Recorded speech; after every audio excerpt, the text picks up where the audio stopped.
Hey guys, I'm super excited to talk more about this rifle scope. I've been meaning to do this video for some time and finally had the time to actually sit down, do some filming and video editing and put together this informative video for you. Now, what we have in front of us is the Sig Sauer Tango 4 rifle scope. This model is the Mrad Milling scope, which means that both the reticle and turrets are calibrated in the angular measurement known as mil-radians. Now this scope has a magnification range of 3 power all the way up to 12 power with a 42mm objective. Sig currently offers 3 other versions of this scope, and the other 3 come with minute of angle turrets.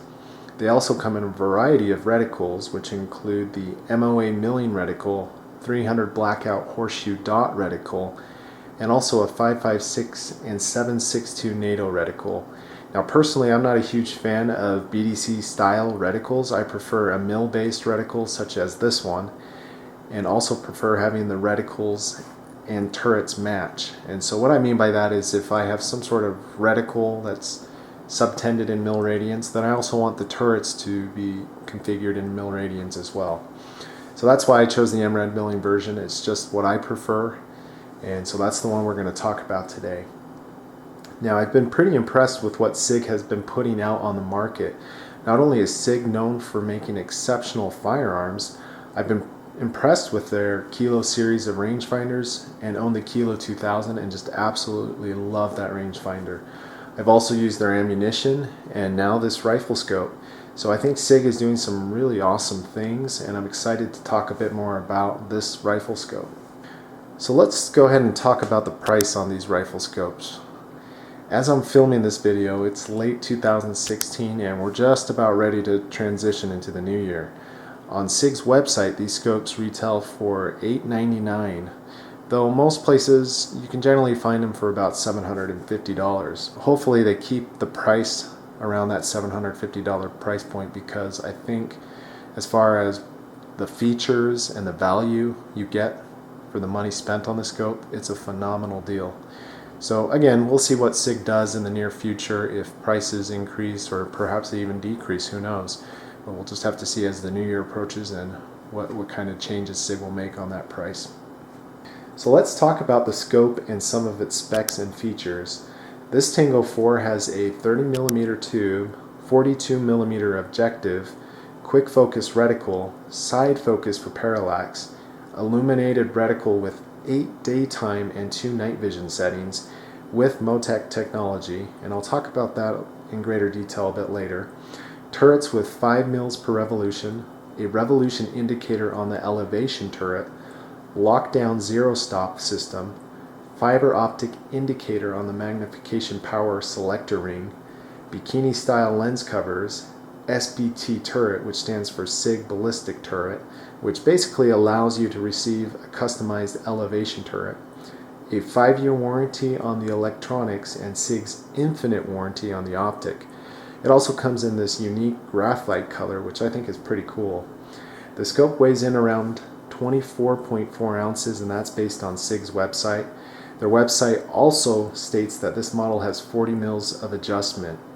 I did send an email to Sig, and a project manager was able to respond to me, and he stated that the scope actually has 30 mils of elevation and windage adjustment, and the manual also states that it has 30 mils. So you might get a little bit more out of it. Typically manufacturers state a certain amount, and you get maybe a few more clicks out of the scopes, and sometimes a couple of mils or so. But either way you look at it, 30 mils is quite a bit of adjustment. Mine had 30 mils out of the box from the very bottom all the way to the very top.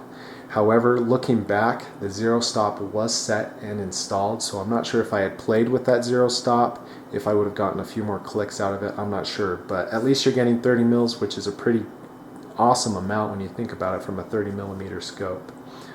Now let's go over the tracking on this scope. And what I mean by that is how accurately does this scope dial. So if I need to dial 8 mils, is it actually going to truly dial 8 mils?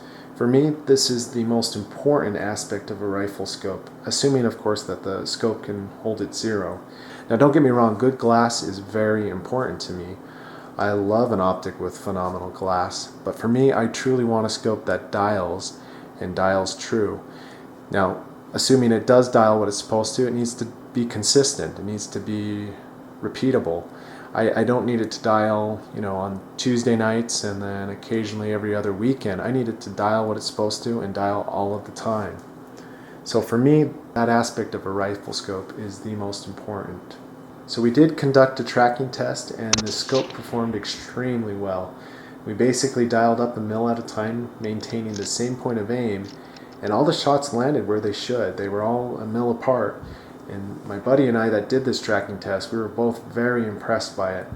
I was a bit worried that the scope wouldn't track well because it's fairly new to the market and there was such little information at the time of purchasing the scope that I was a bit concerned and a little worried that it just wouldn't meet my expectations. But I'm super happy to say that it tracks very well, and I'm confident in the rifle scope and confident in its ability to dial what it's supposed to dial.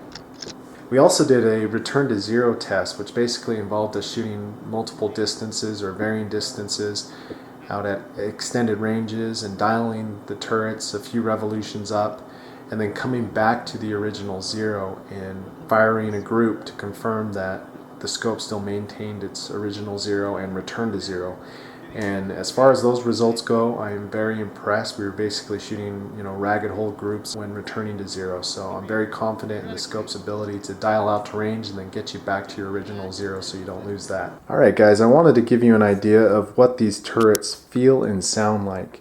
Now, they're not quite as audible as something like my Steiner or my buddy's Schmidt and Bender, but they are still tactile and still audible. So they're not really mushy. I wouldn't say that they are mushy.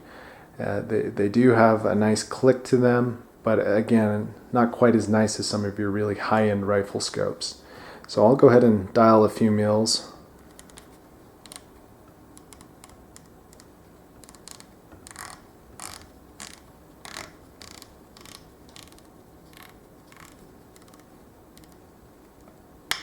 And then back to our zero stop. So hopefully you can hear that, and like I said, it's not quite as good as some of the higher end scopes, but I honestly have no complaints about them. I have felt some pretty awful scope turrets out there, and the Sig doesn't fall into those categories. The Sig turrets aren't too bad at all.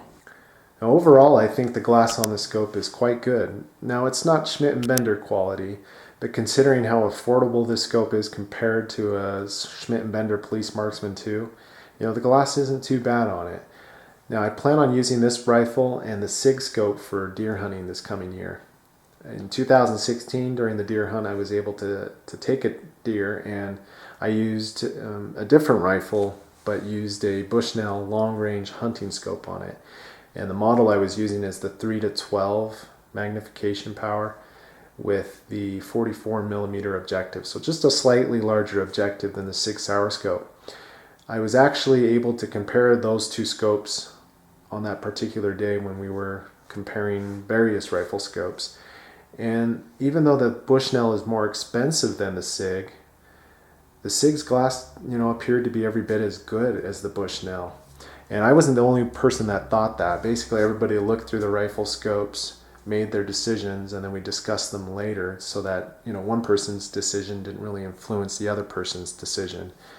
And to be honest, I thought they were both very, very good. It was really hard to tell the difference between the two, and perhaps in a low light test, that's where we would see the difference. But I feel very confident in the quality of the glass on the Sig, and in so much that I'm going to take this one hunting, and I don't feel at all that it's going to decrease my chances of being able to place an accurate shot when the time comes to it. Let's go ahead and look over the lockdown zero stop feature on the Tango 4. Once you zero the rifle scope, you'll definitely want to reset your turrets to zero, and the reason why you want to reset them is so you can continue to use your turrets to dial out to various distances without losing your original zero. Now, this can be achieved by removing the 3 set screws, and I'll try to indicate here. You can see one right there. There's one behind the turret over here, and then one on this opposing side about there. Now, I've already loosened mine so that you don't see me struggle while trying to film it and do that. Basically, you don't need to remove the screws all the way. A couple revolutions should be enough to loosen them from the internal turret, and that way you can remove the adjustment dial without affecting your zero. So I've done that already, like I mentioned, and you'll want to lift straight up like that, and it should come off pretty easily.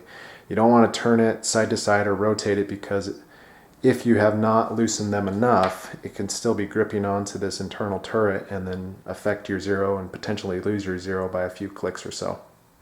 Alright, once we've removed the elevation adjustment dial, we can now see the internals of the elevation turret on the Tango 4. Now you can see some lettering there. We have this over here that says up, down, and then zero stop. Now that zero stop in there is like your best friend. This guy will help prevent you from returning to zero beyond your actual zero, and then therefore subsequently losing your zero. This guy is going to do wonders for you, and it's awesome that on a scope this affordable, Sig Sauer has incorporated a zero stop system. So I'm going to back this out a little bit now. Okay, now that I backed the camera out a bit, you can see this set screw, and that's the zero stop set screw, and we're going to actually remove that. So hopefully we do this carefully without losing the screw, because you don't want to do that. Okay, there we go. So now that I've removed the zero stop set screw, I wanted to get in closer on this so you could see the two holes that are now visible. So this hole was visible to begin with, and this hole that you can kind of see in the camera, that is where the zero stop set screw was located. Now that that hole is vacant, what we're going to do is now stick the 1.3 millimeter hex key inside of that, and we're going to rotate that zero stop in the up direction, which would be counterclockwise. So I'm going to go ahead and back this out just a little bit so you can kind of see what I'm doing. So we're going to move that and move this left. And so the hole that was once here, I stuck the hex key in it, moved it in the up direction, and that hole is now by the up symbol. We're going to keep on repeating this process, and depending on your rifle or the load you're shooting or your setup, you know, it can vary from shooter to shooter. In my case, I had to do it multiple times. I just kept thinking, is this ever going to stop? And it does. And basically you're going to feel some resistance. So we're going to go over, and yep, that was it. So that was the last one. Now what SIG recommends is backing that zero stop off 1/8 of an rotation, excuse me. And you would do that by moving it back clockwise one. Now they say to do that because that'll allow you to have a few more clicks in the downward direction beyond your actual zero. In some event, if you know your environmental conditions change or the temperature or whatever, and you need to dial a few clicks down, this will allow you to do so. Now I found that in my case it helped the lockdown zero stop feature to function more smoothly. When I backed it off 1/8 rotation, the zero stop mechanism seemed to pop down into its locked position much better than if I had this tightened all the way.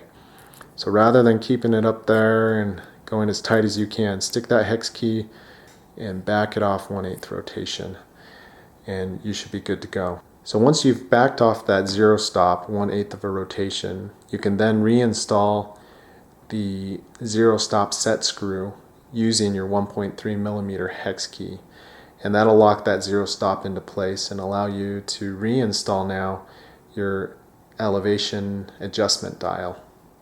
Now that I've reinstalled the zero stop set screw, I'm now ready to reinstall my actual elevation adjustment dial. Now this is where we're going to reset that turret to zero. Let's imagine you take a few shots and you find that you have to dial quite a bit on your elevation turret. And instead of being at zero, maybe it's somewhere closer to 4.5. Well, we don't want it to stay at 4.5. We want to reset that turret so now it's on the zero. So what we're going to do is, you can barely see it in this angle, but right here we have a vertical marking, and that's where we're going to align the zero. So I'm going to take this turret and do that.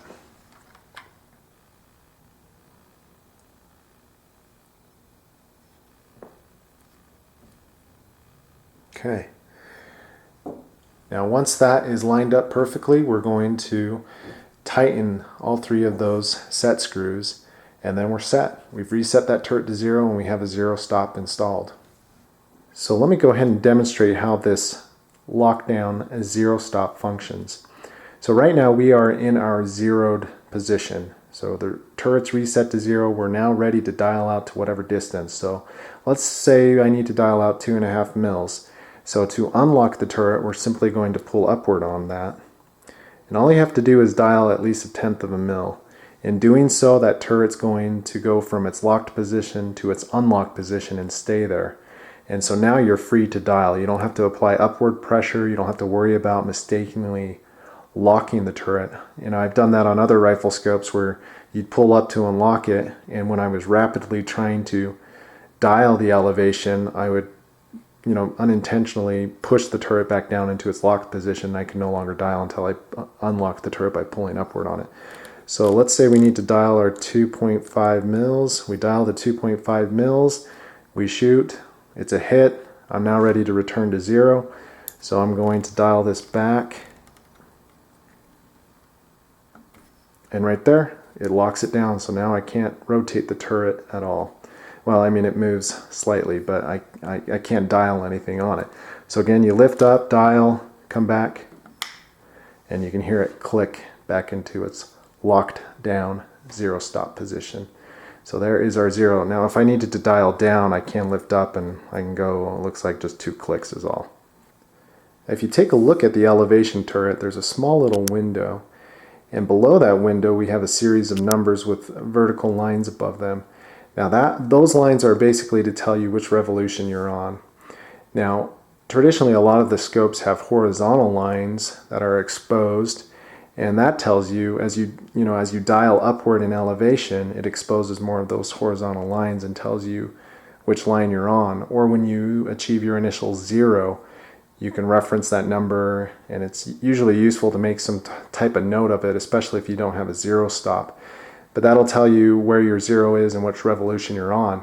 Now, I've had scopes in the past that I've dialed up, over 3 revolutions to shoot at, such and such distance and forgotten to return my scope to 0.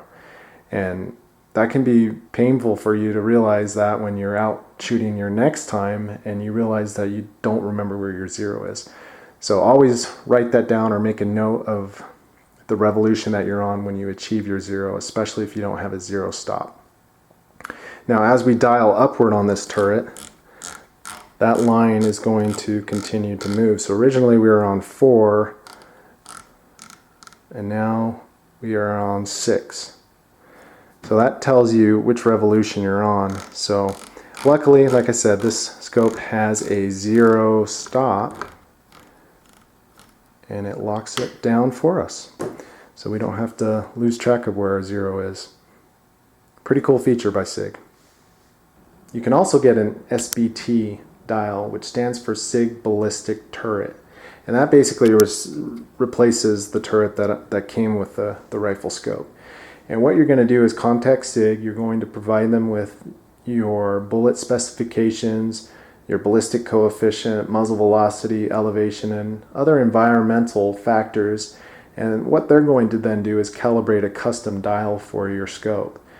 And in my case, I prefer having just the standard one. I shoot in a variety of conditions or elevations, and where I hunt is very different than where we normally do our shooting. Where I hunt, it's about 4,000 feet higher in elevation. And so I don't want a ballistic turret that works well for where we normally go do our recreational shooting, and then come hunting time, that dial doesn't really dial what it's supposed to for me. So I prefer having this system and then using some sort of ballistic software to calculate a firing solution for me. Now, if you're one that prefers the custom dials, there are other scope manufacturers that do that similar to what Sig is offering. And it can be an awesome setup for you and be super easy, so that all you have to do is range and then dial it on your scope. Alright, let's go ahead and talk about illumination. Now, the illumination isn't something that I necessarily require on all of my optics. Yes, I do have several that come with illumination, but especially on long-range scopes, I don't usually require that as one of the features. It's not something I use very often. Now the illumination seems to be pretty decent on the Sig Sauer Tango 4. Its controls are located right here, as you can see, with the side focus.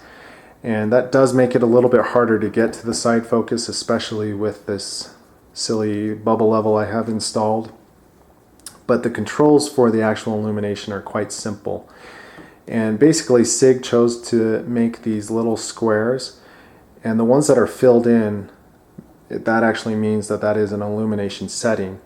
And the nice thing about this dial is that in between there's these squares that are empty, and that means that that's an off position. In other words, the illumination is now off.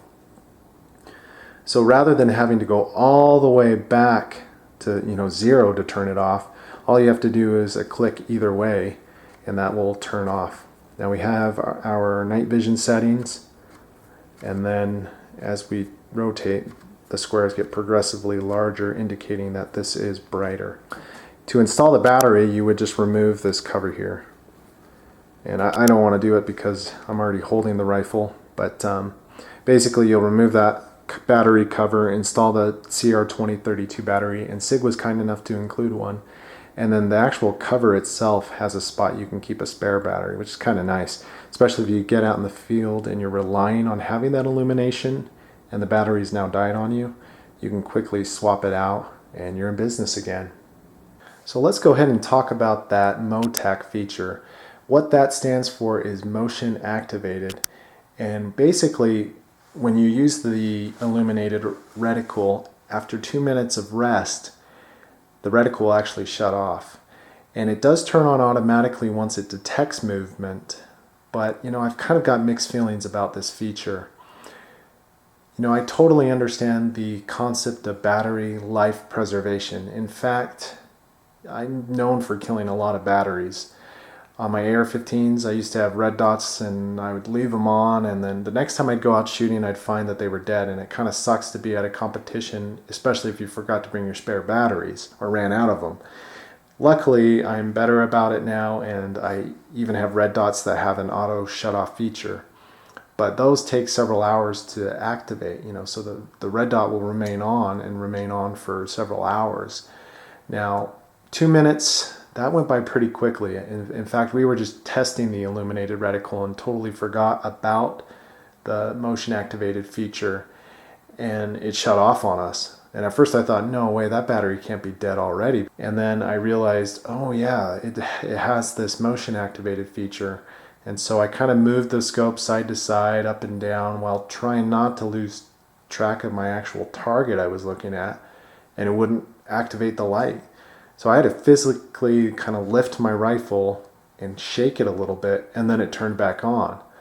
And so now I could reacquire my target and look at it. So that's kind of where I'm torn on this feature. I kind of like the concept of it, but if you're especially looking at a target and waiting for the opportunity to take the shot, or the right opportunity to take the shot, and that illuminated reticle goes out on you and you're relying on that illuminated reticle, I don't really like how much you have to actually move the rifle scope in order to activate it. And it could be my model and only my model. Maybe I have kind of a lemon and it doesn't work very well, but it would be nice to just barely have to move that scope in order to reactivate that reticle if it's going to shut off that quickly.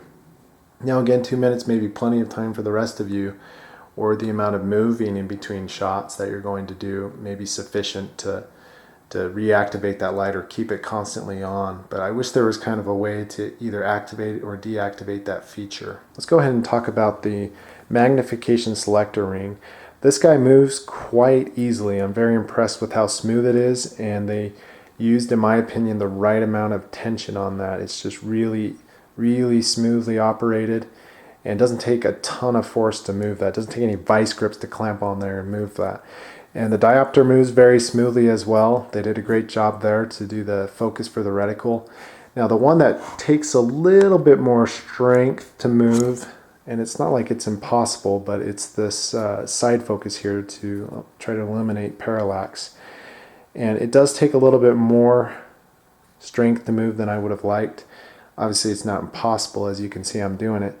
But again, it's not really a deal breaker or anything to me. I'm very happy with how they've set this up and the options they've chosen. Now the reticle is a bit different than what I was expecting, in a good way. I mean, overall it's the same thing that you see in the pictures provided by Sig. My original concern when buying the scope was that I would lose myself in the reticle, if that makes sense. And basically what I'm referring to is when you look at the reticle, and let's say you need to hold 6.5 mils, I want to quickly be able to see that reticle and know where 6.5 mils is. And a lot of scopes will have kind of a wider line to indicate that you're halfway through the amount of mils. So if it offers 10 mils, the 5th mil marking might be a little bit wider than the rest. And I like that feature. It didn't seem apparent that that's what the scope came with based on the pictures I was seeing of the reticle. And so when I unboxed it, I was actually pleasantly surprised that there are additional markings inside of that reticle. And so between the 4th and 5th mil, basically that section is broken down into 0.2 mil subtensions as well. And then likewise between the 9th and 10th mil marker line, those are also broken down in 0.2 increments or subtended in 0.2 increments. So that helps you know a little bit faster, you know, where am I exactly in that reticle. And that's the last thing I want to do is think I'm holding 6.5 mils and it's really 7.5 or 5.5 mils. So even though there aren't any numbers in it, I was happy to see that they had some additional subtensions in that reticle to help me more easily identify exactly what mil I'm on. All right, some final thoughts on the rifle scope itself. You know, I think it's really an incredible package for the price. It was really well thought out, and I'm excited to get out and use it more. Now, time will tell how rugged this scope proves to be, and better said, extensive use over time will tell how this scope holds up. I look forward to continually seeing the products that Sig produces and releases. And if you have any questions, feel free to comment below and I'll get back to you as soon as possible. Thanks for watching, guys.